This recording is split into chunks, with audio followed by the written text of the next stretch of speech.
Chemical okay ionic bonding शायद शुरू नहीं किया था अपन ने। कितना किया था अपन ने? सिर्फ केमिकल बॉन्डिंग किया था, है ना?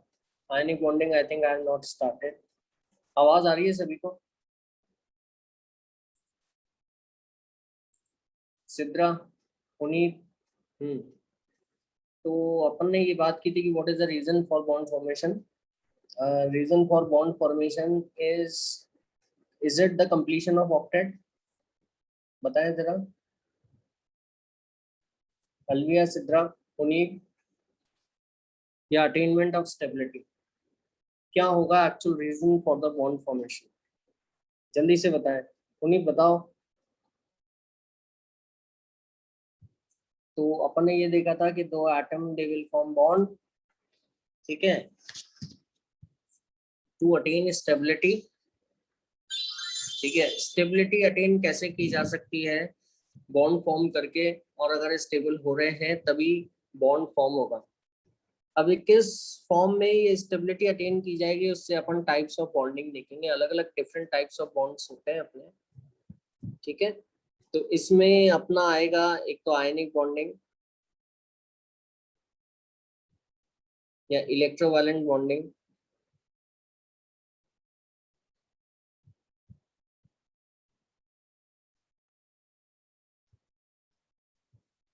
ठीक है, कोवलेंट बॉन्डिंग,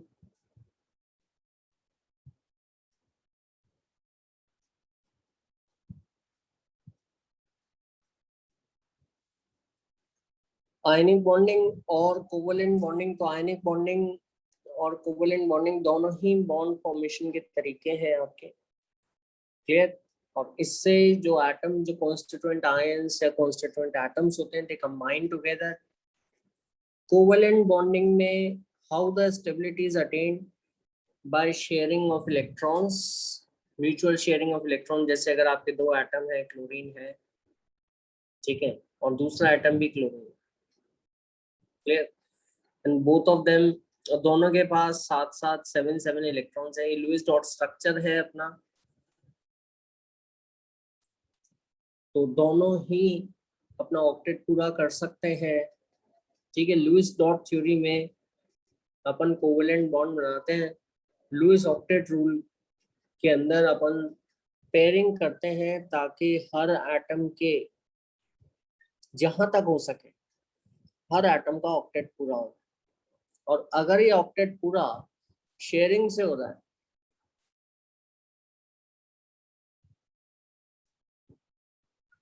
तो अपन इसको कोवेलेंट बॉन्ड कहेंगे,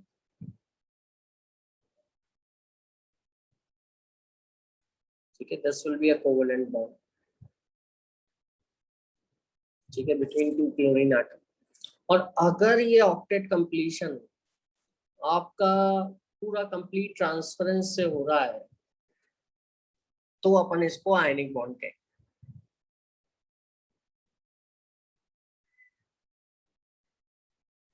जैसे अगर आपका सोडियम है, ठीक है, तो सोडियम के अंदर आपके 11 इलेक्ट्रॉन है।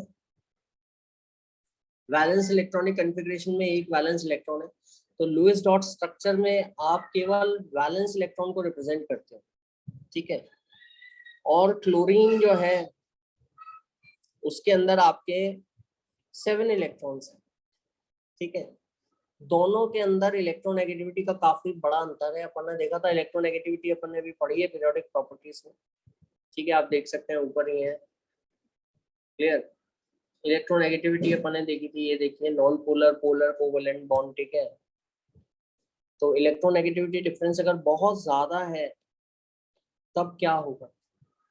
तब यहाँ पे म्यूचुअल शेयरिंग नहीं होगा, क्योंकि एक जना बहुत ज्यादा इलेक्ट्रोनेगेटिव है। तो यहाँ पे कंप्लीट ट्रांसफरेंस ऑफ इलेक्ट्रॉन होगा। कंप्लीट ट्रांसफरेंस ऑफ इलेक्ट्रॉन से बनेगा Na+, और दूसरा एक इलेक्ट्रॉन गेन कर लेगा, तो वो आ जाएगा Cl-, ठीक है। और ये दोनों इलेक्ट्रोस्टैटिक फोर्स ऑफ अट्रैक्शन से कंबाइन होंगे, और इसको अपन आयनिक बॉन्ड कहते हैं। अगर ये force of attraction mutual sharing से डेवलप होता है, कॉमन शेयरिंग से, तो इसको अपन कोवेलेंट बॉन्ड कहते हैं। और कंप्लीट ट्रांसफरेंस ऑफ इलेक्ट्रॉन से अगर ये कैटायन और एनायन बनते हैं, which are held together by electrostatic force of attraction, तो अपन इनको आयनिक बॉन्ड कहते हैं, ठीक है। Na प्लस और Cl minus, they are going to form ionic bond among themselves. Ionic bond is also known as electrovalent bond. Good evening, Anshika. Good evening, sir. तो ionic bond सबसे पहले अपन discuss कर रहे हैं। सबसे पहले तो आप डॉट्स के तौर पे वैलेंस इलेक्ट्रॉन लिख लीजिए, केवल वैलेंस इलेक्ट्रॉन को ही दिखाइएगा because they participate in bond formation. और अगर पीरियोडिक टेबल में आपके एलिमेंट्स इस तरह से हैं कि आपका एक एलिमेंट लेफ्ट हैंड साइड का है और एक एलिमेंट राइट हैंड साइड का है, एक एलिमेंट हाईली इलेक्ट्रोपॉजिटिव है, दूसरा एलिमेंट हाईली इलेक्ट्रोनेगेटिव है, तो ऐसे केस में क्या होगा, जो बॉन्ड फॉर्मेशन होगा that will not be by mutual sharing, that will be by complete transference of electrons, ठीक है। जैसे तो सबसे पहले अपन वही आयनिक बॉन्ड की कैरेक्टरिस्टिक्स की जल्दी से बात कर लेते हैं। आयनिक बॉन्डिंग को इलेक्ट्रोवालेंट बॉन्डिंग भी कहा जाता है। Alvi and Sidra, are you listening? Yes. Okay.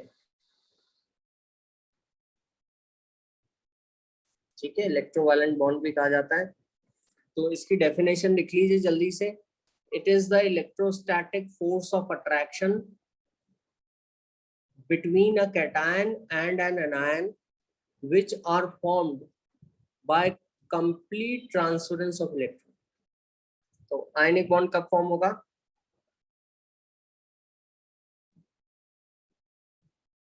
और क्या होगा? It is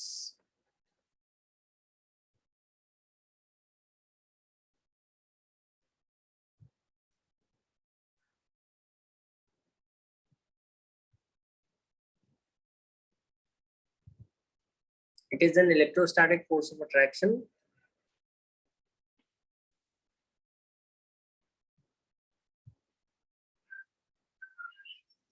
between a cation and an anion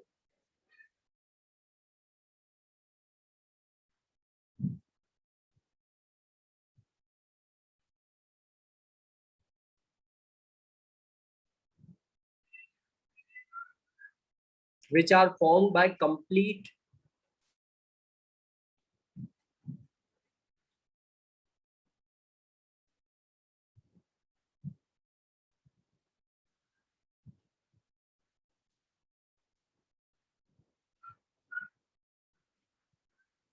transference of electrons.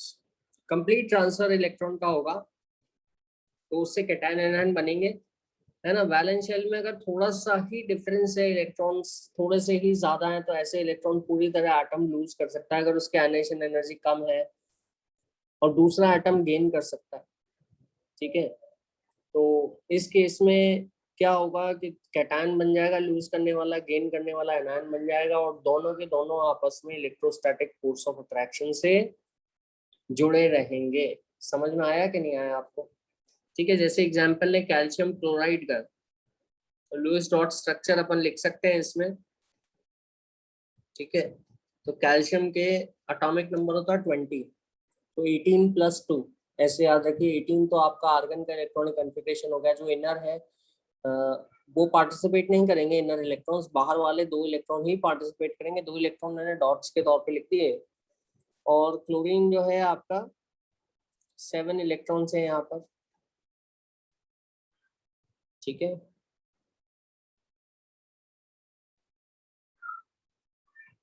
समझ आ गया? तो कैल्शियम अपने 2 इलेक्ट्रॉन लूज कर देगा,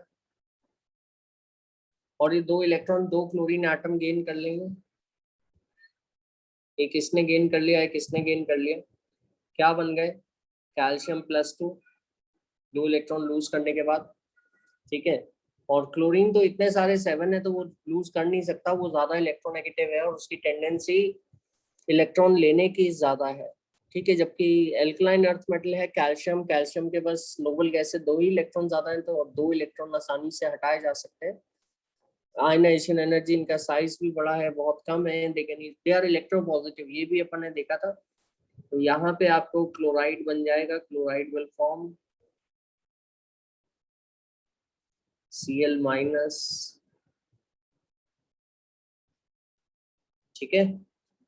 और आपके क्या होगा यहाँ पर, they will be held by ionic force of attraction CaCl। समझ आ रहा है कि नहीं आ रहा? Clear? Anshika, Sidra, Puneet? Yes, sir. Yes sir.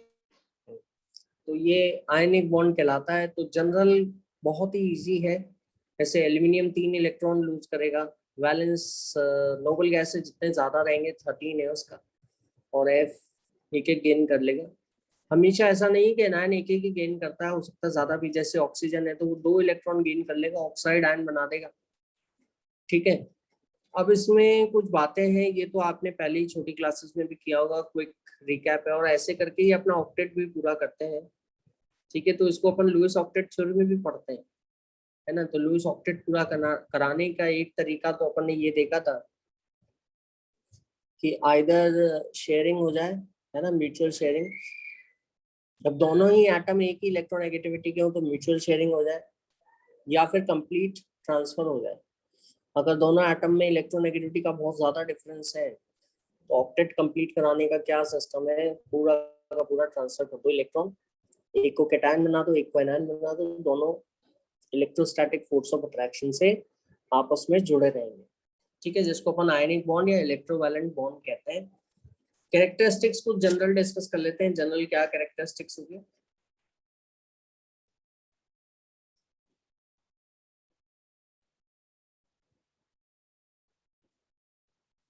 जल्दी से बताएं, कौन कौन बताएगा जनरल कैरेक्टरिस्टिक आयनिक बॉन्ड की क्या हो सकती है, आयनिक कंपाउंड्स की? जल्दी बताओ कुछ characteristics.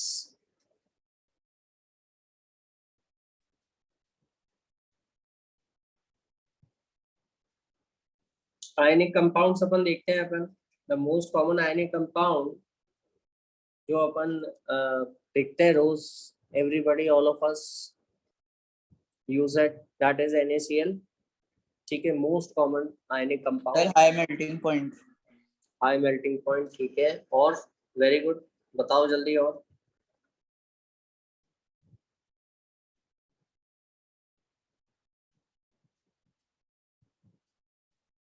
Sir it is form by transfer of electron.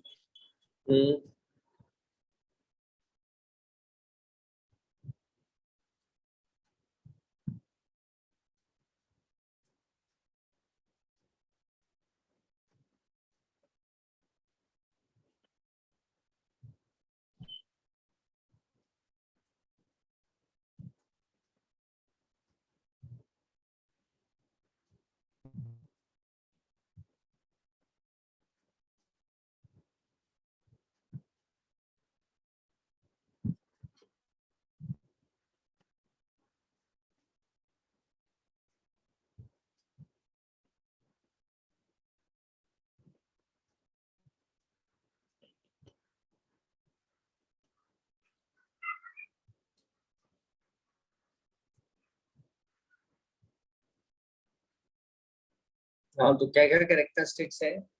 They are hard crystalline solids, brittle in nature, high melting point, do not conduct electricity in solid state.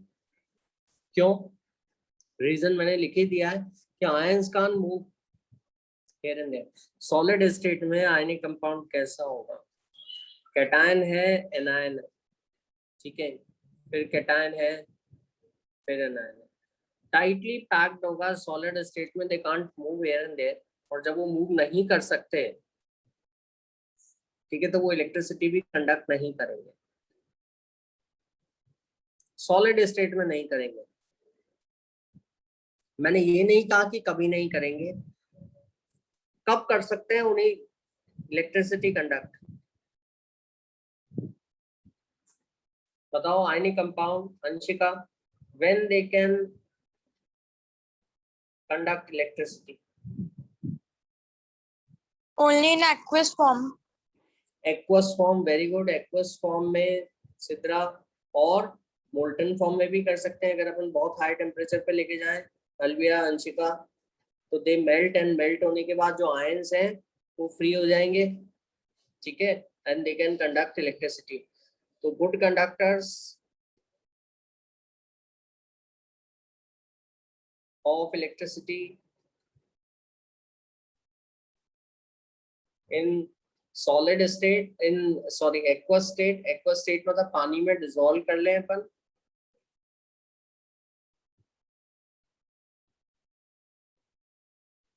ठीक है, या फिर फ्यूज स्टेट, और fuse मतलब मोल्टन, उसमें भी ions move कर सकते हैं, मोल्टन स्टेट में भी मूव कर सकते हैं, ठीक है। Hard crystalline solid brittle in nature, high melting point, do not conduct electricity in solid state, ठीक है।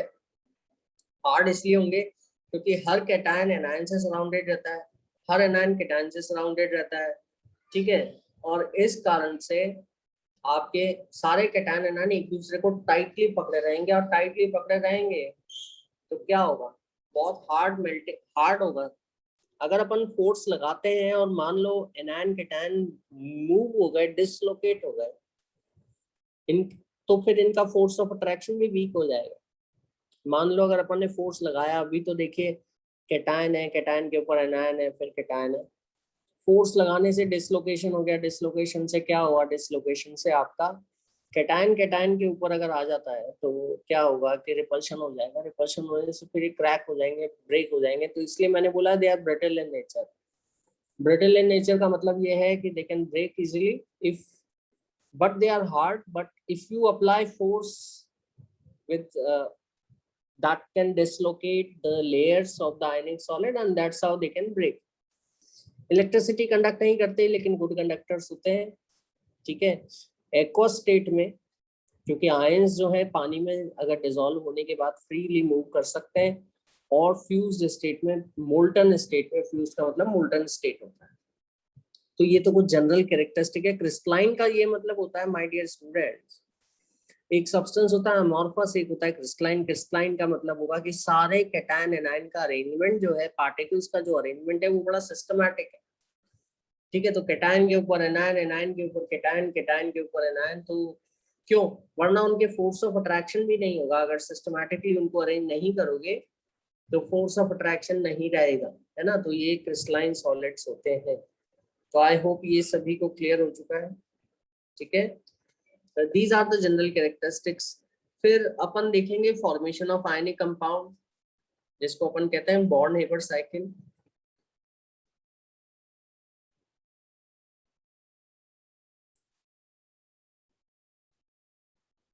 ठीक है, क्या होता है अलविया, सिद्रा, अंशिका, उनीप, जल्दी बताओ बॉर्न हेबर साइकिल क्या कहलाता है, क्या बताता है अपन को, कुछ पता है, जल्दी से बताओ। सिद्रा बताओ।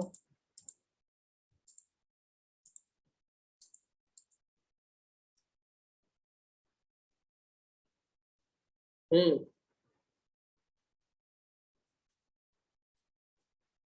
बॉर्न हेबर साइकिल में अपन क्या है, पूरी एनर्जी आयनिक कंपाउंड में बनने के लिए कितनी एनर्जी चाहिए, है ना।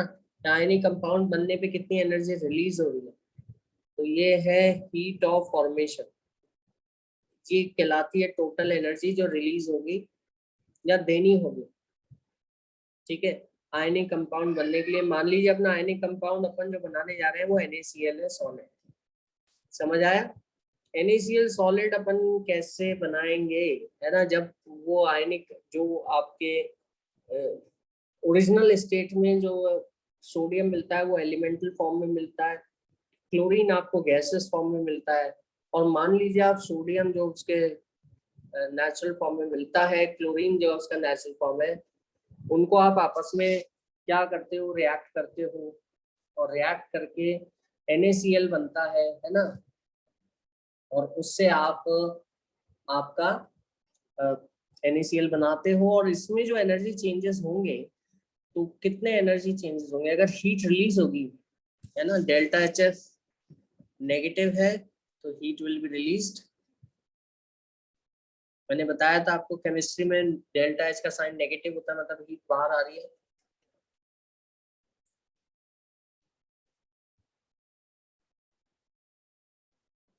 ठीक है, और पॉजिटिव का मतलब क्या होता है, पुनीत जल्दी से बताओ, मदद करो।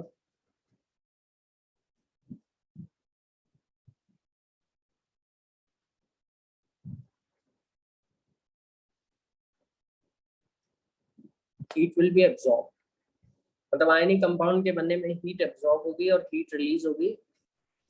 आयनिक कंपाउंड तभी स्टेबल बन पाएगा जब उसमें हीट रिलीज हो गई।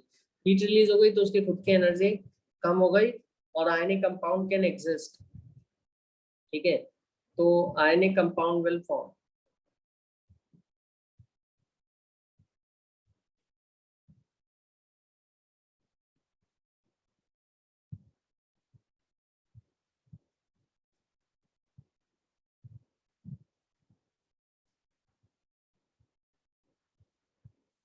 If enthalpy of formation of ionic compound is highly negative,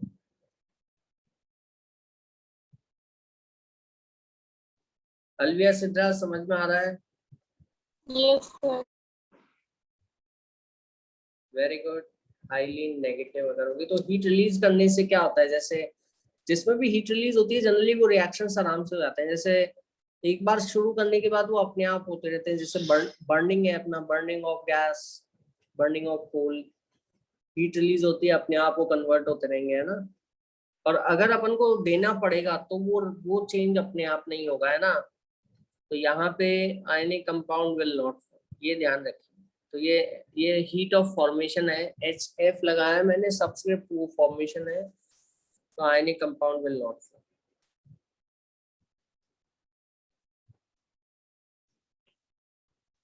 उन्नीस समझ में आ रहा है? कब नहीं बनेगा आयनिक कंपाउंड जरा बता दो मेरे को।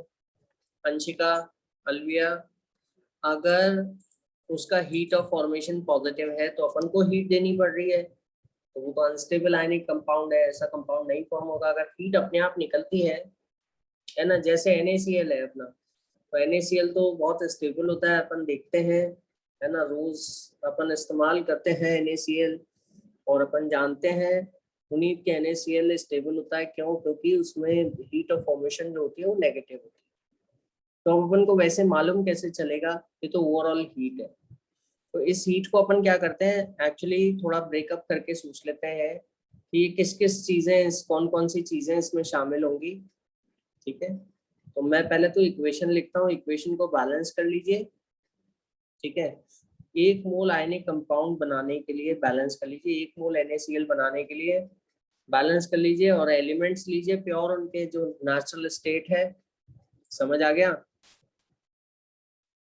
उस हिसाब से अपन बना सकते हैं। जैसे सोडियम जो है आपका, तो किस में है, sodium is actually in solid state, chlorine is in gaseous state. ठीक है, तो सबसे पहले आप ऐसे तैयारी कीजिए, ये तो टोटल हीट है, ये अपन को मालूम नहीं, पता लगानी है। वैसे तो वैसे एक्सपेरिमेंट करोगे तो अपने आप ये हीट कैलकुलेट हो गया है, क्योंकि एक्सपेरिमेंट में तो ओवरऑल हीट ये कैलकुलेट हो ही जाती है। ठीक है, अगर अपन स्टेप बाय स्टेप जाएं तो अपन इसको ऐसे कर सकते हैं कि सोडियम को पहले आपने हीट दी, इसको कहते हैं एंथैल्पी ऑफ एटोमाइजेशन।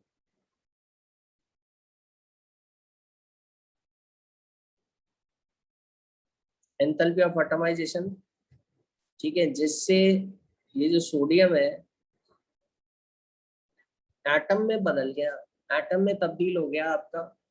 मतलब सारा का सारा सोडियम जो है उसको हीट दिया आपने, क्योंकि मेटालिक सॉलिड है, सारे एटम जो है आपके जॉइंट है, तो आपने उसको हीट दी, तो पहले पिघला, पिघलने के बाद और heat the, enthalpy of vaporisation, है ना, जिससे वो गैसेस फॉर्म में गया, सारे एटम अलग अलग हो गए। ये एटम अपन अलग करना क्यों चाह रहे हैं?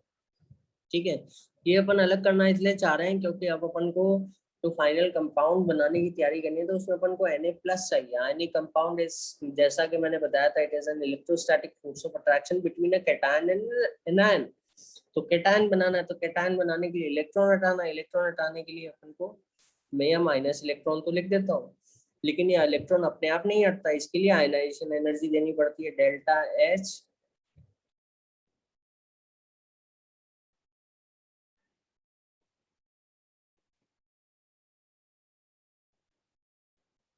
ठीक है, और यहाँ पे आयनाइजेशन एनर्जी आपको एक ही देनी पड़ रही है।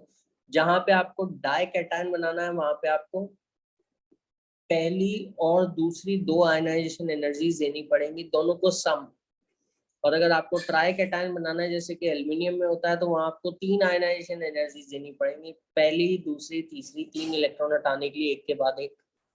यहाँ तो ठीक है, सोडियम बड़ा सिंपल केस है, इसमें Na+ बन रहा है ना, Na+ गैसियस, समझ आ गया। तो ये अपना कैटायन बन के तैयार है। अब इसी तरह से अपन एनायन बनाने के लिए क्या क्या करना पड़ेगा वो देखते हैं और उसकी कौन कौन सी एनर्जी चाहिए। ठीक है, तो अपने पास क्लोरीन है, ठीक है, तो क्लोरीन को माइनस बनाना है, तो सबसे पहले उसको आप एटम तो बनाए, अभी तो ये मॉलिक्यूल है, तो अपन को ये मॉलिक्यूल के अंदर बॉन्ड है, बॉन्ड को तोड़ना पड़ेगा, और इसके लिए जो एनर्जी चाहिए होती है, इसको हीट जो चाहिए होती है, इसको अपन लेते हैं बॉन्ड डिसोसिएशन। ये वैल्यूज रहती हैं, तो इसलिए आपको टेंशन करने की बात नहीं है कि कहाँ से आएंगी।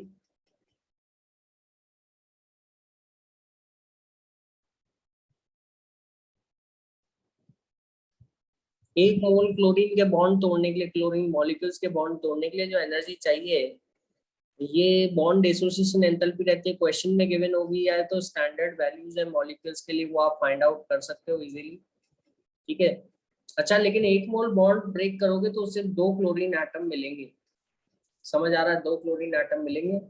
तो आप क्या करते हो, आपको तो एक ही क्लोरीन चाहिए, जैसा कि फॉर्मूले प्रोडक्ट में 1Cl है, तो आप हाफ से इसको मल्टीप्लाई कर देते हो। ठीक है, आधा मोल बॉन्ड तोड़ोगे तो 1 मोल क्लोरीन मिलेंगे, 1 मोल तोड़ोगे तो 2 मोल क्लोरीन मिलेंगे, अपन को 1 मोल ही चाहिए, समझ आया। तो half of bond association enthalpy, इसमें बॉन्ड टूट तो गए और ये गैसियस एटम आ गया आपके सामने, क्लोरीन गैसियस लिख रहा हूं मैं, सिंगल सिंगल एटम जो कि अनस्टेबल होते हैं, है ना। अच्छा, ये जो इलेक्ट्रॉन आपके सोडियम ने दिया था, इसको इसको दे दो अब, है ना, ये इलेक्ट्रॉन एब्जॉर्ब कर लेगा।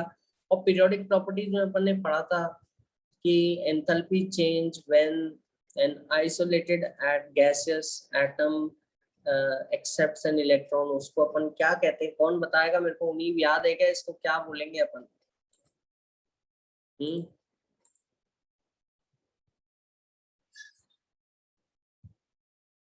जल्दी बताओ।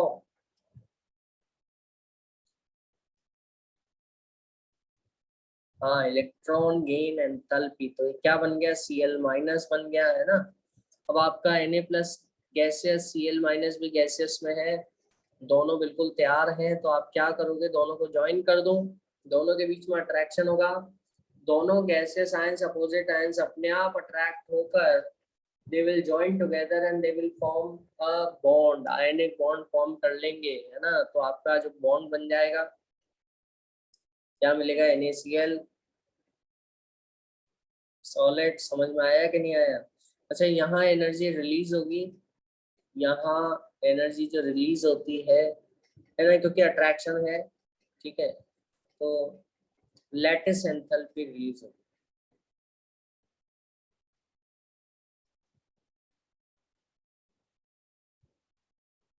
और लैटिस एंथैल्पी ही एक बहुत बड़ा कंपोनेंट है आपके आयनिक बॉन्ड बनने का। ये अपन को ये बताता है कि जब एक मोल आयनिक कंपाउंड फॉर्म होता है तो कितनी एनर्जी रिलीज होगी। डेफिनेशन में लिख रहा हूँ,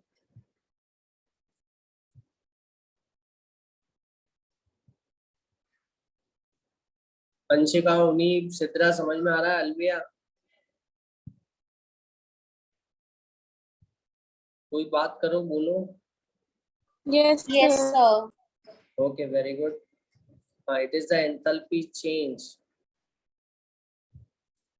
when 1 mole of ionic compound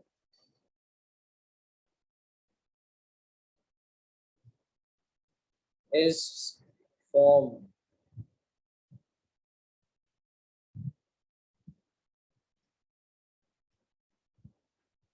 from its ions in gaseous state।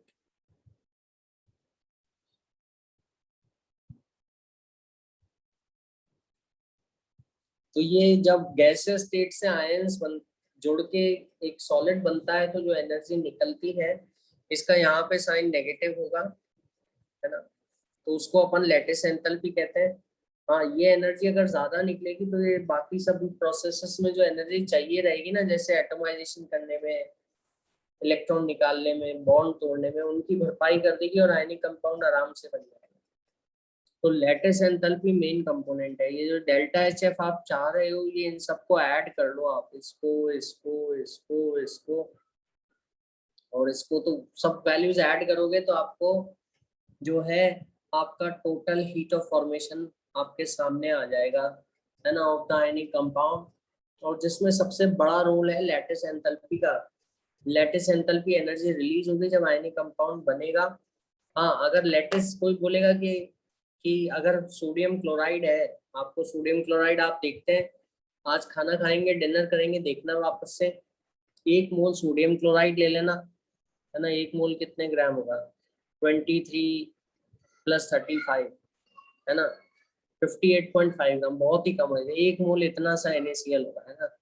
नमक ले लेना, 1 चम्मच में नमक ले लेना, है ना, तो वो 1 मोल के करीब होगा। और उसमें अगर आप लैटिस एंथैल्पी दोगे तो वैसे तो जब गैसियस आयन जुड़ते हैं तो एनर्जी रिलीज होती है, और जब सॉलिड को ये एनर्जी देते हो तो वो आयनिक सॉलिड अपने पूरा टूट के अपने आयंस में चला जाता है। तो जब NaCl को लैटिस एंथैल्पी अगर आप दोगे, है ना, देखना, टेक 1 स्पून ऑफ NaCl, है ना, अपन दे तो नहीं सकते एकदम एनर्जी, लेकिन अगर देंगे तो वो गैसियस आयंस में चले जाएंगे, है ना। समझ आया? तो lattice enthalpy plays a very important role. It is the energy.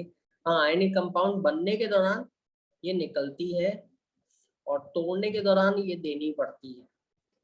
समझ आया? क्योंकि अपन को एनर्जी तोड़ेंगे तो एनर्जी देनी पड़ेगी अट्रैक्शन को ओवरकम करने के लिए। तो ये बहुत बड़ा रोल अदा करती है आयनिक कंपाउंड के बनने में। अगर ये ज्यादा है तो आयनिक कंपाउंड बहुत स्टेबल बनेगा। ये एक्चुअली इस बात का इंडिकेशन है कि आयनिक कंपाउंड में कितना अट्रैक्शन है, कितना जोर से कैटायन एनायन एक दूसरे को जकड़े हुए हैं, है ना। अगर कैटायन एनायन के बीच में अट्रैक्शन बहुत ज्यादा है तो बहुत स्टेबल होगा, है ना। तो आई होप ये क्लियर है सभी को, ठीक है। तो लैटिस एंथैल्पी एक्चुअली किन बातों पे निर्भर करती है, मैं इसकी बात कर लूं। Lattice enthalpy is directly proportional to the, इसका जो फॉर्मूला होगा ये होगा KQ1Q2।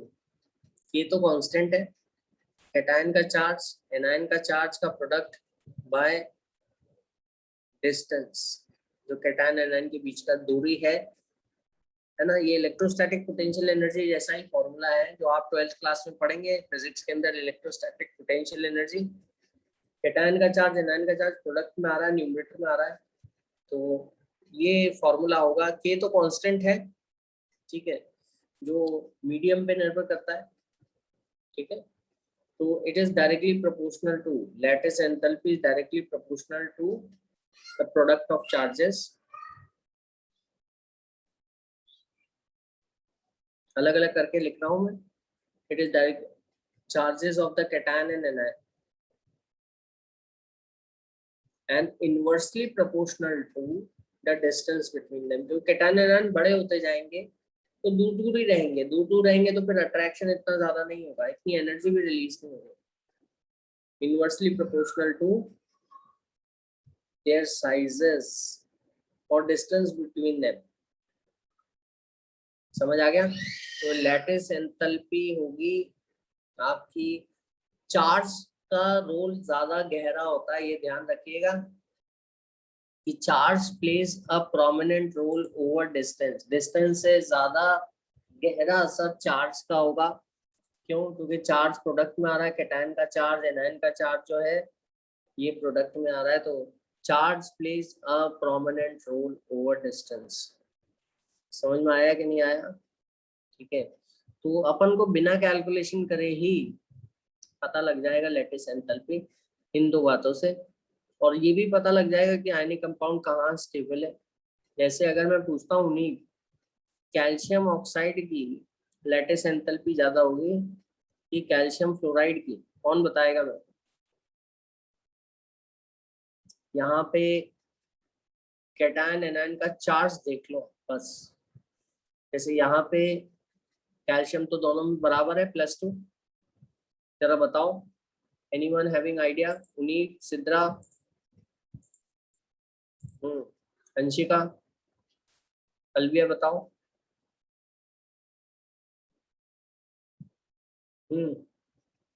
इसका तो +2 चार्ज है, इसका -2 चार्ज है ना, एक कैटायन एक एनायन है, और यहाँ पे +2 है और यहाँ पे -1 है।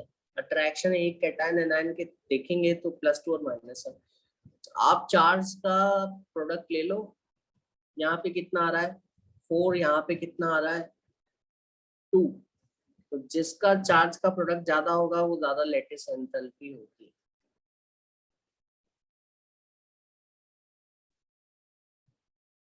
कैल्शियम ऑक्साइड की ज्यादा होगी, तो ये ज्यादा स्टेबल कंपाउंड है। समझ में आया कि नहीं आया सबको? कैल्शियम ऑक्साइड और मैग्नीशियम ऑक्साइड में जरा कंपेयर करके बता दो मेरे को, कौन बताएगा? लैटिस एंथैल्पी यहाँ चार्ज तो सेम सर है। दोनों की सेम है।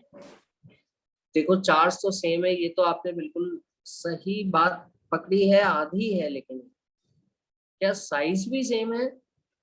अंशिका जरा सर सोचो। मैग्नीशियम का छोटा है, कैल्शियम का बड़ा है।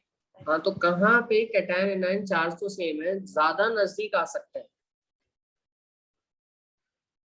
सर मैग्नीशियम मैग्नीशियम में ज्यादा, हाँ बिल्कुल एग्जैक्टली, मैग्नीशियम में they can come close to one another, and because they can come close more closer, they will release more energy, more attraction will develop between them, है ना। तो यहाँ पर क्योंकि साइज बड़ा होता जाएगा तो लैटिस एंथैल्पी कम होती जाएगी, लेकिन पहले चार्ज को देखना है, अगर चार्ज बराबर हो तो फिर आपको साइज को देखना है। तो मैग्नीशियम ऑक्साइड की लैटिस एंथैल्पी बहुत ज्यादा रहती है, बहुत स्टेबल कंपाउंड है, ध्यान रखिएगा आप लोग। समझ में आया कि नहीं आया सबके? I hope it is clear to all of you. ठीक है, तो इस तरह से देखना है, जैसे अगर अपन देखें लिथियम नाइट्राइड Li3n Na3n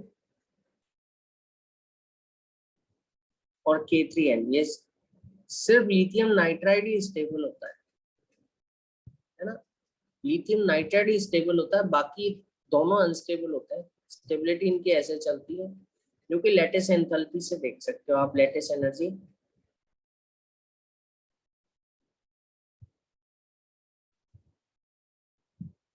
अच्छा यहाँ चार्जेस तो सेम है, कैटायन पे चार्ज है +1 है ना, और एनायन पे चार्ज है -3। ठीक है, नाइट्रोजन को 3 इलेक्ट्रॉन चाहिए माइनस बनने के लिए पूरी तरह से, तो यहाँ पर +1 -3 तीनों में है, लेकिन क्या है सोडियम थोड़ा बड़ा है, पोटेशियम और भी ज्यादा बड़ा है, तो अट्रैक्शन इतना डेवलप नहीं हो पाएगा, जिसके कारण ये अनस्टेबल हो जाता है।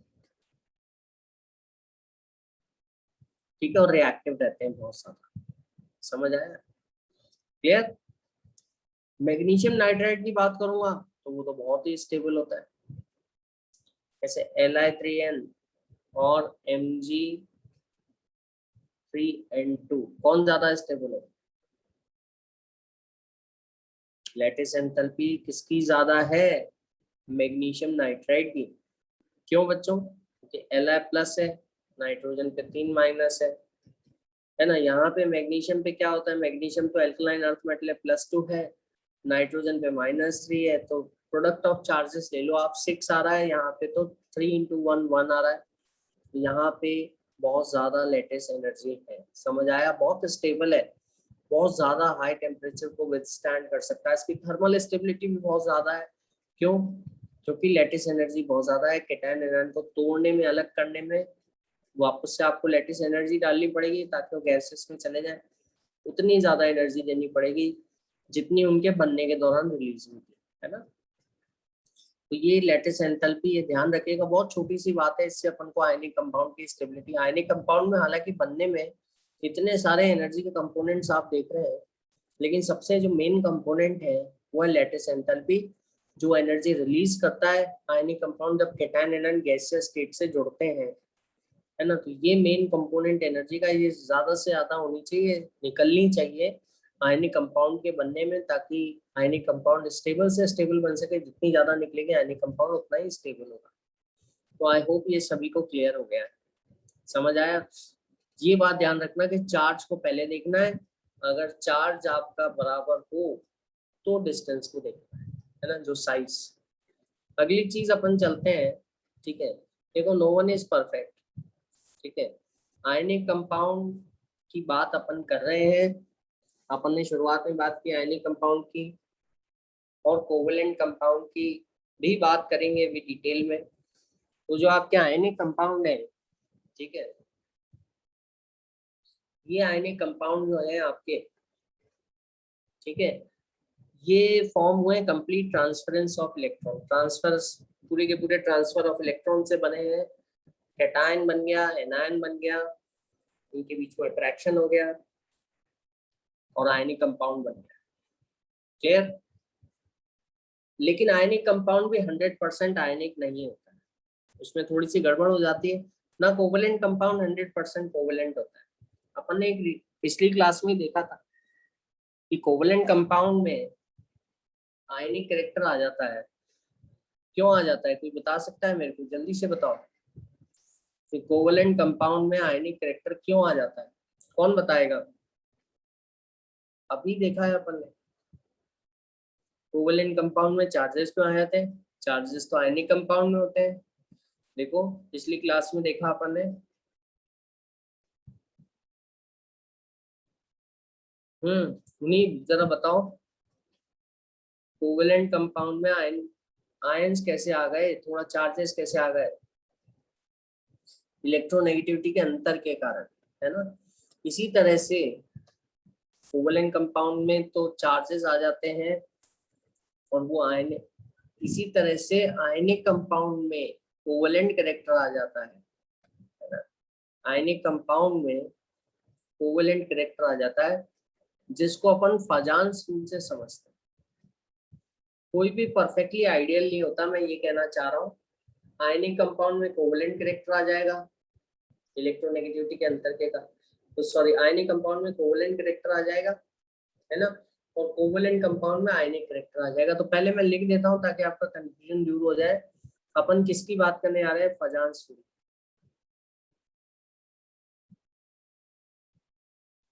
ठीक है। जैसे परफेक्टली आयनिक कंपाउंड तो ऐसा होगा, एनायन जनरली बड़े होते हैं, ठीक है। ये आपका परफेक्टली आयनिक कंपाउंड है। क्लियर? और इसमें दिख रहा है कि सिर्फ कैटायन है, एनायन है, दिख ही रहा है आपको अलग अलग। लेकिन इसमें ऐसा होगा जिससे इसमें कोवेलेंट कैरेक्टर डेवलप होता है।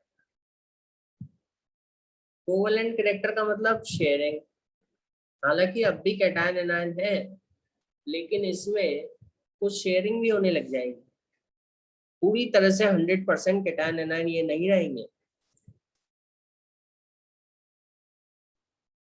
ये शेयरिंग क्यों आएगी, बताएं जरा। इसका कारण है पोलराइजेशन।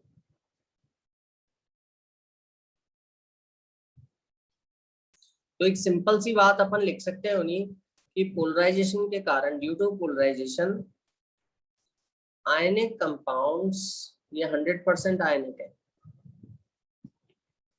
देखो इसमें दोनों अलग अलग है, दिख रहा है, सिद्रा, अलविया, अंशिका, और इसमें अलग अलग नहीं है, दोनों के कुछ हिस्सा इलेक्ट्रॉन क्लाउड क्या है, ओवरलैपिंग हो गया है, common overlapping zone.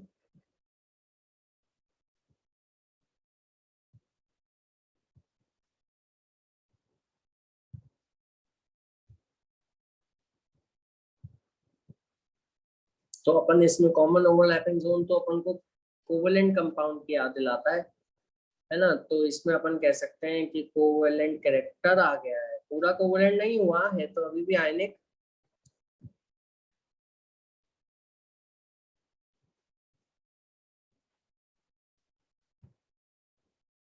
Covalent character आ गया है ना। आयनिक कंपाउंड था, उसमें कोवेलेंट कैरेक्टर आ गया है। कोवेलेंट कैरेक्टर उन्हीं किस कारण से आया? पोलराइजेशन के कारण। पोलराइजेशन के कारण आयनिक कंपाउंड में कोवेलेंट कैरेक्टर आ जाता है। पोलराइजेशन कम हुआ ज्यादा हुआ इसको अपन फाजान्स रूल से समझेंगे, ठीक है। तो होता क्या है पोलराइजेशन, जो कैटायन है आपका,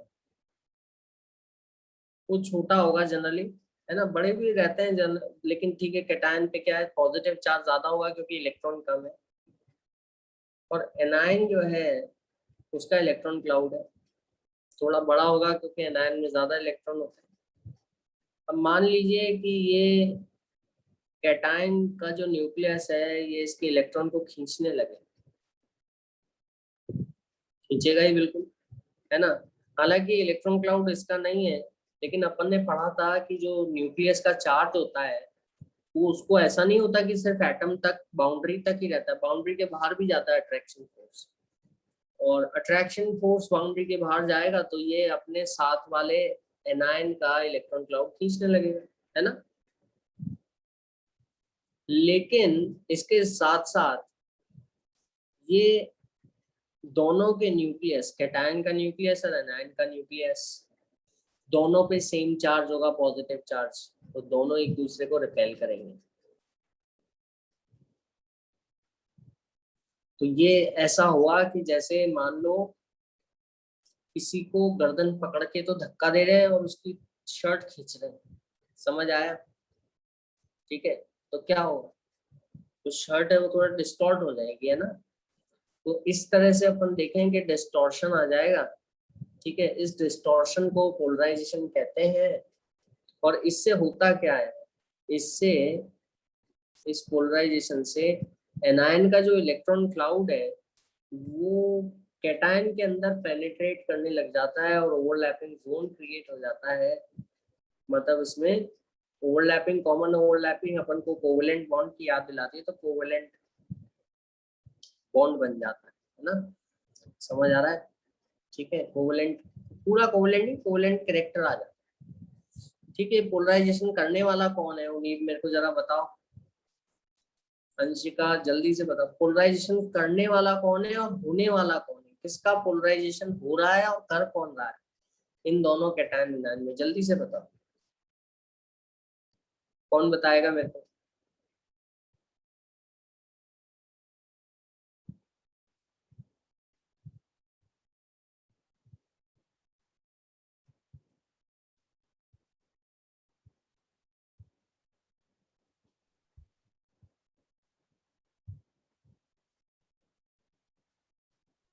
सर कैटायन कर रहा है एनायन का।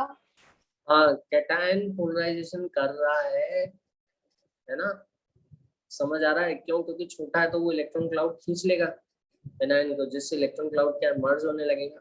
तो कैटायन तो पोलराइजिंग एजेंट होता है, ठीक है। और एनायन पोलराइज होता है, getting polarised by cation. Anion का पोलराइजेशन हो रहा है।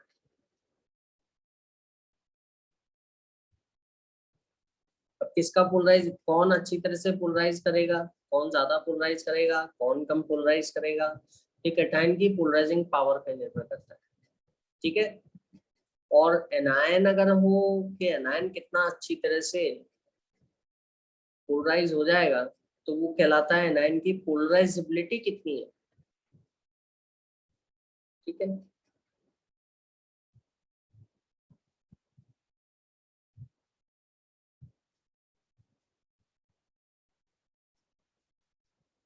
Polarisability of anion, polarisability of anion मतलब एनायन कितनी आसानी से उसका इलेक्ट्रॉन क्लाउड पोलराइज हो सकता है ना। और कैटायन जो है वो कितना ताकत से उसके इलेक्ट्रॉन क्लाउड को पोलराइज कर सकता है, उसकी पोलराइजिंग पावर कितनी है। तो पोलराइजेबिलिटी ऑफ एनायन, एक तो एनायन जितना बड़ा होगा उतना उसका इलेक्ट्रॉन क्लाउड उसके न्यूक्लियस से दूर होगा, तो उतना आसानी से खींचा जा सकता है। जैसे मान लो अगर अपन कोई बड़ा स्वेटर पहन लें, बहुत अभी सर्दियां आ ही रही है ना, कोई अपने जो साइज आता है स्टैंडर्ड साइज उससे ज्यादा बड़ा स्वेटर या जैकेट पहन लें तो वो आसानी से कोई भी खींच लेगा, है ना, एकदम, मतलब डिस्टॉर्ट हो जाएगी एकदम से, क्यों, क्योंकि लूज है। ऐसा इलेक्ट्रॉन क्लाउड के साथ सोचो आप कि अगर इलेक्ट्रॉन क्लाउड जितना बड़ा है, समझ आ रहा है उन्हीं, उतना आसानी से पोलराइजेबल है। जैसे I माइनस सबसे आसानी से पोलराइजेबल है, ठीक है। F माइनस सबसे मुश्किल से, F माइनस वही -1 चार्ज है लेकिन छोटा है, छोटा इलेक्ट्रॉन क्लाउड जो होगा ना, मतलब जैसे अपन ने टाइट कपड़े पहने हुए हैं तो मुश्किल से खींचेंगे, है ना, वैसा का वैसा ही। दूसरा अलविया एक तो चार्ज पे भी निर्भर करेगा कि पोलराइजेशन आसानी से हो सकता है या मुश्किल से हो सकता है। जैसे ऑक्साइड जो है वो ज्यादा आसानी से पोलराइज हो जाएगा क्लोराइड के मुकाबले, ठीक है, और उससे ज्यादा आसानी से नाइट्राइड पोलराइजेबल हो जाएगा, उससे ज्यादा आसानी से कार्बन का -4 वाला पोलराइज हो जाएगा। क्यों बताओ जरा, कौन बता रहा है मेरे को, जल्दी से बताओ, अंशिका बताओ जरा, अलविया बताओ, क्यों आसानी से पोलराइज हो जाएगा? सर क्योंकि कार्बन का साइज बाकी तीनों से कम है और उसकी इलेक्ट्रोनेगेटिविटी भी इन तीनों से कम है। हाँ, और इलेक्ट्रॉन डेंसिटी भी ज्यादा है बहुत, तो इलेक्ट्रॉन डेंसिटी चार्ज जितना, नेगेटिव चार्ज जितना ज्यादा होगा, है ना, पोलराइजेबिलिटी उतनी आसान होती जाएगी। समझ गए? और साइज अगर चार्ज सेम है तो साइज जितना ज्यादा होगा पोलराइजेबिलिटी उतनी ज्यादा होती है। समझ में आई दो पॉइंट? एनायन की पोलराइजेबिलिटी उसके चार्ज पे निर्भर करती है और उसके साइज पे निर्भर करती है।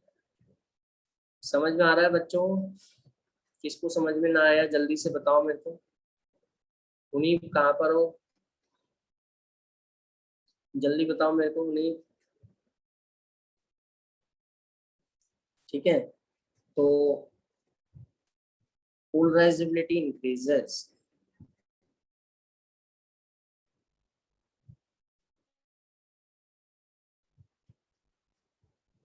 with the increase in charge and increase in size of the anion। ठीक है, बड़ी सिंपल सी बात। ठीक है, अब अपन आते हैं कैटायन पे कि कैटायन कितना ताकत से खींचेगा। यहाँ पे भी कुछ फैक्टर है ना, जो फजांस रूल जो है वो अपन को यही बताता है, फैक्टर अपन को कैसे समझने हैं कि कैटायन का कितना पावरफुल है फोर्स ऑफ अट्रैक्शन। ठीक है, तो कैटायन की पोलराइजिंग पावर कैसे डिपेंड करेगी, पोलराइजिंग पावर, उसकी पोलराइजेबिलिटी, स्पेलिंग नोट कीजिए।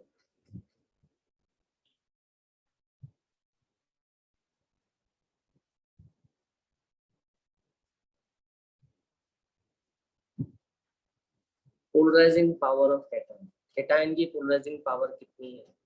एक तो सिंपल सी बात है, ये उसके चार्ज पे निर्भर करती है। ठीक है, चार्ज जितना ज्यादा होगा उतना ज्यादा वो खींचने की ताकत रखेगा इलेक्ट्रॉन, एनायन के इलेक्ट्रॉन क्लाउड को।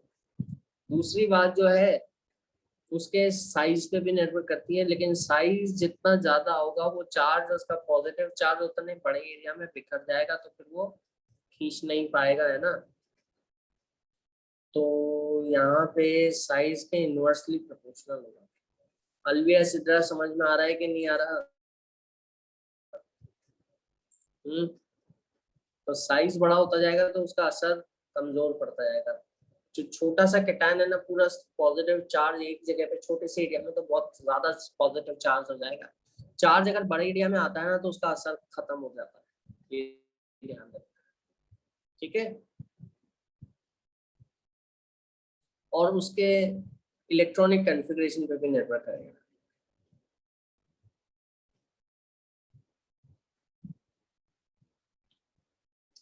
ठीक है, तो चार्ज के डायरेक्टली प्रोपोर्शनल है, साइज के इनवर्सली प्रोपोर्शनल है। इलेक्ट्रॉनिक कॉन्फ़िगरेशन अगर नोबल गैस का होगा तो आपका पोलराइजिंग पावर कमजोर पड़ जाता है ना, क्योंकि नोबल गैस वाले इलेक्ट्रॉनिक कॉन्फ़िगरेशन का शील्डिंग बहुत अच्छा होता है, कम खींचता है। ठीक है, अब अपने सामने जो चीज आती है वो ये आती है कि कैसे ये पोलराइजिंग पावर, पोलराइजेबिलिटी अपन ने देख तो ली, इसका अपन करेंगे क्या, है ना। इसका अपन सिंपल सी बात है ये कर सकते हैं, पता लगा सकते हैं कि कितना कोवेलेंट कैरेक्टर एक आयनिक कंपाउंड में आ सकता है। आयनिक कंपाउंड किस हद तक कोवेलेंट जैसा दिख होगा तो वो आयनिक, लेकिन nobody is perfect. Okay, similarly no ionic compound is 100% ionic, it acquires covalent character due to polarization of its electron cloud of the anion by cation, है ना। ठीक है, और which is explained by Fajans rule। ठीक है, तो अब इससे अपन इसको यूज में लेके अपन इसके अंदर काम में ले सकते हैं कि किसमें कोवलेंट कैरेक्टर ज्यादा होगा, किसमें कोवलेंट कैरेक्टर कम होगा, आयनिक कंपाउंड्स को कंपेयर कर सकते हैं। Compare covalent character.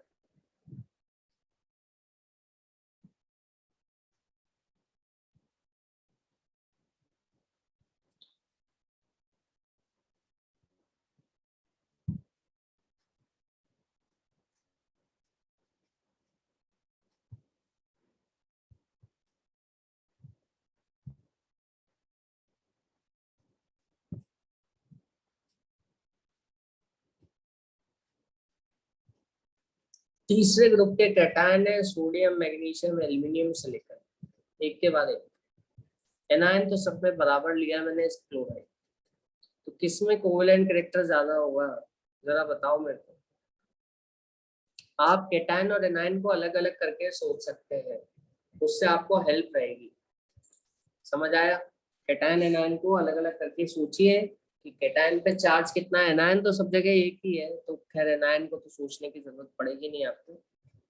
ये सिलिकॉन टेट्राक्लोराइड है, NaCl MgCl। समझ आ रहा है सबके? कैटायन को सोचिए आप, और कैटायन से आपको मालूम पड़ जाएगा कि कितना चार्ज है। कौन बताएगा मेरे को, जल्दी से बताओ।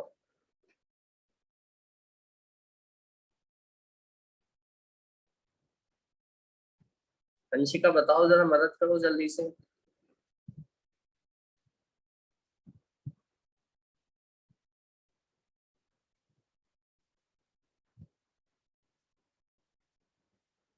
उनीब कहाँ गए?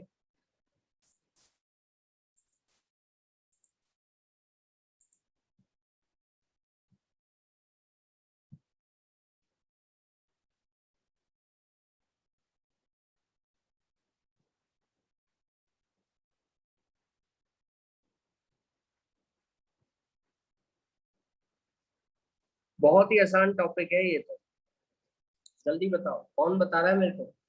अंशिका।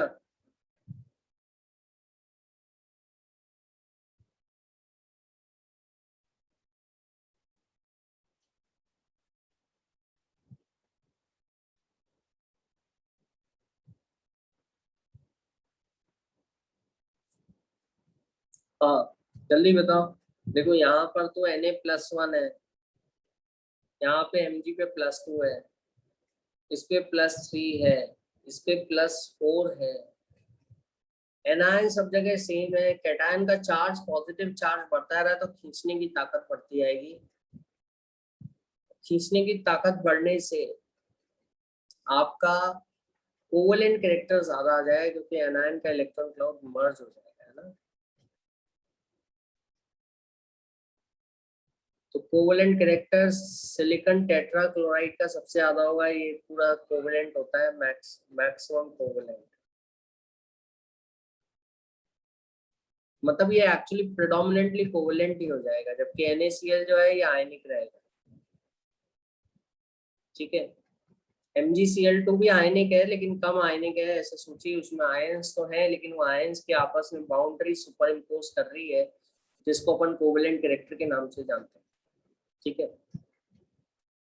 तो यहाँ पे तो सिंपल सी बात है कि कैटायन का चार्ज इंक्रीज होता जाएगा तो पोलराइजिंग पावर बढ़ती आएगी, है ना। यहाँ पे साइज भी डिक्रीज हो रहा है, चार्ज भी बढ़ रहा है। जैसे जैसे आप लेफ्ट से राइट में जा रहे हो एक ही पीरियड में, और कोवलेंट कैरेक्टर बढ़ता जाएगा। इधर अगर आप देखें तो यहाँ पे भी एनायन सेम ही है, आयोडाइड, और चार्ज कैटायन का सेम है, +1 +1 +1, ऊपर वाले क्वेश्चन की तरह नहीं है ना। यहाँ पे बस साइज में जरूर फर्क आ रहा है। लिथियम सबसे छोटा है, सबसे छोटा पॉजिटिव चार्ज है। सारा पॉजिटिव चार्ज जो है आपका बहुत छोटी सी जगह में कॉन्सेंट्रेटेड है, तो वो क्या है, जल्दी से more effectively it can attract the electron cloud of the anion। ठीक है, तो यहाँ पर ऐसे होगा। आ गई बात समझ में? कोवलेंट कैरेक्टर सबसे ज्यादा लिथियम आयोडाइड में होगा, फिर सोडियम आयोडाइड में, फिर पोटेशियम आयोडाइड में, और सीजियम आयोडाइड सबसे आयनिक होगा।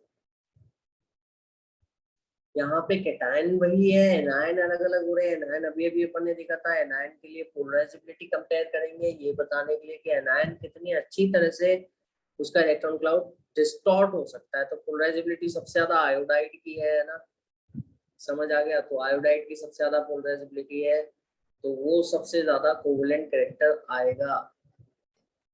समझ आ गया? क्लियर? अलविया सिद्रा आ रहा है कि नहीं आ रहा समझ में? और इधर इधर कोवेलेंट कैरेक्टर सबसे ज्यादा इसमें आएगा। सिद्रा समझ में आया कि नहीं आया?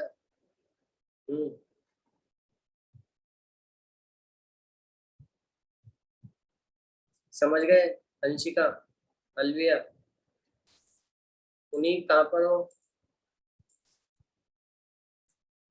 समझ में आ रहा है कि नहीं आ रहा? जल्दी से बताओ मेरे को।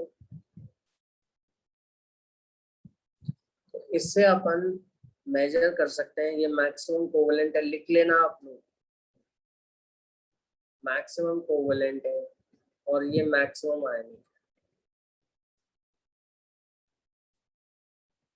समझ आ गए? तो आई होप ये क्लियर है सभी को। ठीक है, आगे चलते हैं अपन।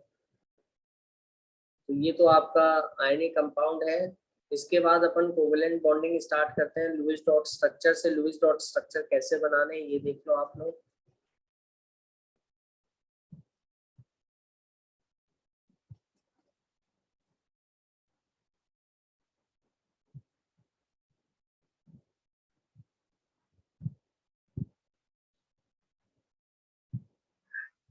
कोवेलेंट बॉन्डिंग, ठीक है। सबसे पहले लुईस ऑक्टेट थ्योरी,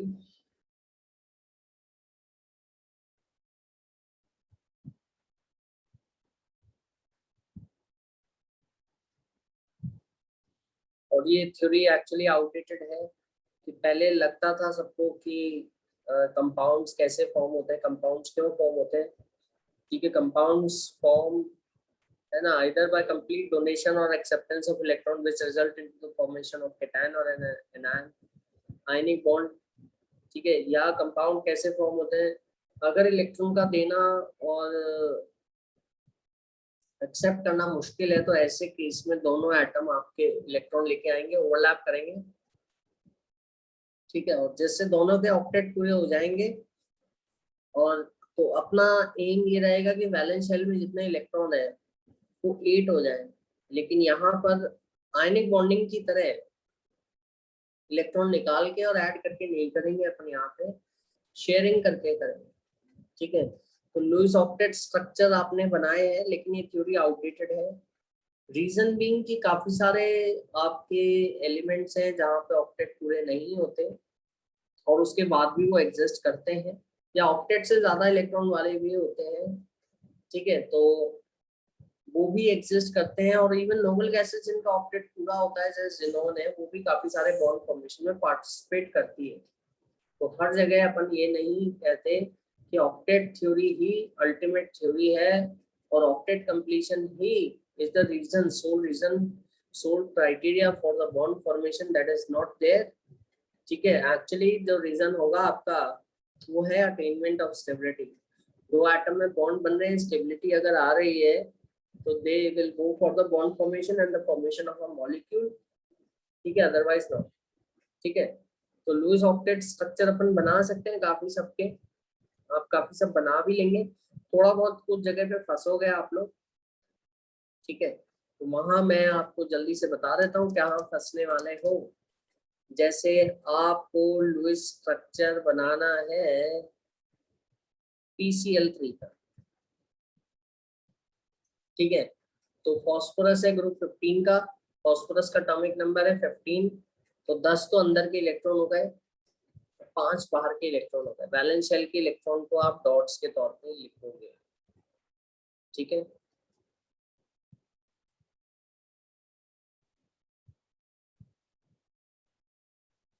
पांच डॉट्स मैंने लगा दी, दिख रहा है सबको? 5 डॉट्स। मैंने सिर्फ वैलेंस इलेक्ट्रॉन को ही डॉट्स के तौर पे रिप्रेजेंट किया है। क्लोरीन है आपका, क्लोरीन का एटॉमिक नंबर है 17, तो I will put 7 dots. Generally ऐसा करते हैं अपन, जो आपने छोटी क्लासेस में किया,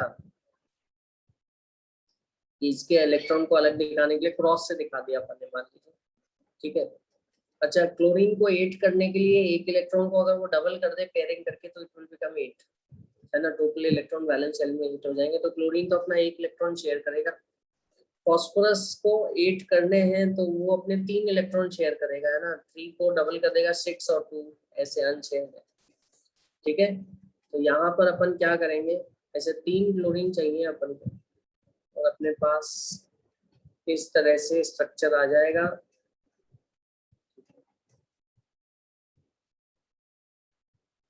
या आप बहुत छोटी क्लासेस में भी ऐसे बनाते थे, अभी 10th में भी खूब बनाया होगा आपने, आई होप। बनाया कि नहीं बनाया? उन्हीं, वंशिका, सिद्रा, जल्दी से बताओ मेरे को। हाँ कुछ तो बोलो, और कोई तो बोलो, जल्दी से बताओ। कहाँ पर हो सब लोग? इंडिया में ही हो, बाहर निकल गए? अंशिका, बहुत देर से आवाज नहीं सुनी मैंने किसी की भी। तो क्या होगा, इस तरह से अपन कर लेंगे म्यूचुअल शेयरिंग से। तो अब देखो, इसके भी 8 इलेक्ट्रॉन हो गए, है ना। ये आप छोटी क्लासेस में ऐसे बनाते थे। इसके भी 8 हो गए, इसके भी 8 हो गए, इसके भी 8 इलेक्ट्रॉन हो गए, सबका ऑक्टेट पूरा हो गया, ऑल आर हैप्पी, है ना। अब इसको क्या करेंगे अपन, इस तरह से जहां जहां 2-2 इलेक्ट्रॉन हो रहे हैं, तो वहां ऐसे लाइन ड्रॉ कर देंगे, Cl Cl Cl, समझ गए।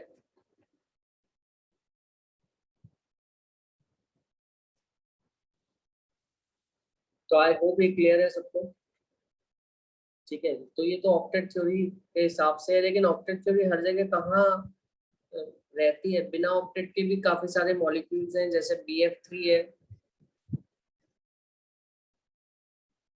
BF3 जो है 8 इलेक्ट्रॉन से कम है इसमें, है ना। और PCl5 अगर आप लोगे तो 8 इलेक्ट्रॉन से ज्यादा है। तो ये तो हाइपर वैलेंट हो गया, वो हाइपो वैलेंट हो गया, ठीक है। तो बोरॉन जो है, बोरॉन के वैलेंस इलेक्ट्रॉन, बोरॉन का एटॉमिक नंबर 5 है ना। 5 में मतलब आपके वैलेंस इलेक्ट्रॉन कितने हैं? 3। दो तो अंदर वाले इलेक्ट्रॉन हो जाएंगे, 3 बाहर के हो जाएंगे वैलेंस शेल के। और फ्लोरीन को एक एक इलेक्ट्रॉन जो है आपका पेयर करना है, क्योंकि 7 है तो 8 करने के लिए ऑक्टेट। तो यहाँ पे फ्लोरीन का तो ऑक्टेट पूरा हो रहा है, लेकिन BF3 का ऑक्टेट इनकम्प्लीट है, समझ आ रहा है। और तो एक तरह से एक्सेप्शन ही हो गया लुईस ऑक्टेट थ्योरी का। और अपन जानते हैं कि लुईस ऑक्टेट थ्योरी अपन इस तरह से दिखा देते हैं, फ्लोरीन के जो इलेक्ट्रॉन पेयर हिस्सा नहीं ले रहे शेयरिंग में, उनको अपन लोन पेयर कहते हैं। अगर टोटल इलेक्ट्रॉन बोरॉन के देखोगे, शेयरिंग के बाद भी 8 नहीं हो पाए, 6 है ना। 6 इलेक्ट्रॉन्स, और ये जो आपका मॉलिक्यूल है ये हाइपोवैलेंट है।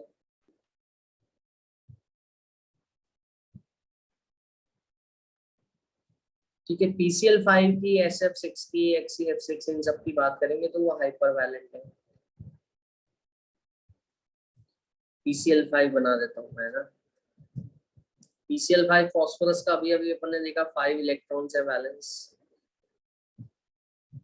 और Cl को जो है आपके एक एक इलेक्ट्रॉन आपके पेयर कर।